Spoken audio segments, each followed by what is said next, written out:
ಇದೊಂದು metalling road. ಈ metalling ರೋಡಿಂದ ಒಂದು 100 ಮೀಟ್ರು ಒಳಗಡೆ ಹೋಗ್ಬೇಕು.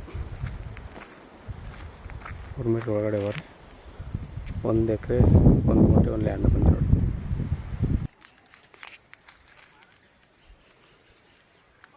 ಮೆಟ್ಲಿಂಗ್ ರೋಡಿಂದ ಒಳಗಡೆ ಬಂದರೆ ಒಂದು 100 ಮೀಟ್ರು ಇದೇ ಲ್ಯಾಂಡು.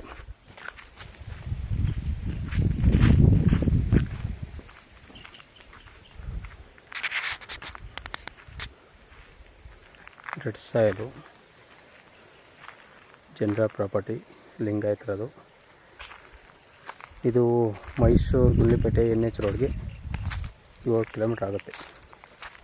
ಗುಂಡ್ಲುಪೇಟೆ ರಿಜಿಸ್ಟ್ರೇಷನು ಏನು ಮಾಡಿಬಿದ್ದಿದೆ ನೋಡಿ, ಅಲ್ಲಿ ಜೋಗಲ್ಕ ಅಂತ ಅಲ್ಲಿ ಹೊರಗಂಟೆ, ಹಂಗೆ ಮೇಲ್ಗಡೆ ಇಲ್ಲಿ ಜೋಗಲ್ಕ ಅಂತ ಅಲ್ಲಿ ಹೊರಗಂಟೆ 2 ಎಕರೆ.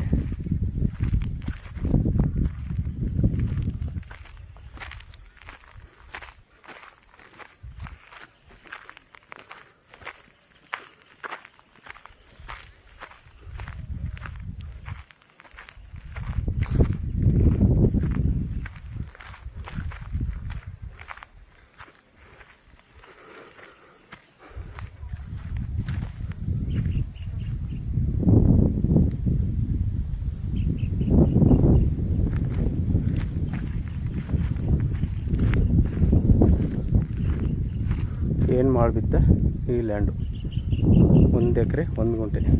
ಇವರು ಟೋಟಲ್ 25 ಲಕ್ಷ ರೂಪಾಯಿ ಹೇಳ್ತಾರೆ. ವ್ಯಾಪಾರ ಕೂತಂದರೆ ನೆಗೋಷಿಯಬಲ್ ಆಗುತ್ತೆ. ಜನರ ಪ್ರಾಪರ್ಟಿ, ಲಿಂಗಾಯತರದು. ಒಳ್ಳೆ ಚೌಕಾಕಾರ ಸಮತಟ್ಟವಾಗಿದೆ ನೋಡಿ ಸರ್. ಬೇಕು ಅಂದ್ರೆ ಕಡೆ ನಂಬರ್ ಕೊಡ್ತೀನಿ, ಕಾಲ್ ಮಾಡಿ. 25 ಲಕ್ಷ ಹೇಳ್ತಾರೆ, ಹೆಚ್ಚು ಕಡಿಮೆ ಆಯ್ತದೆ ವ್ಯಾಪಾರ ಕೂತಂದರೆ. ಧನ್ಯವಾದಗಳು.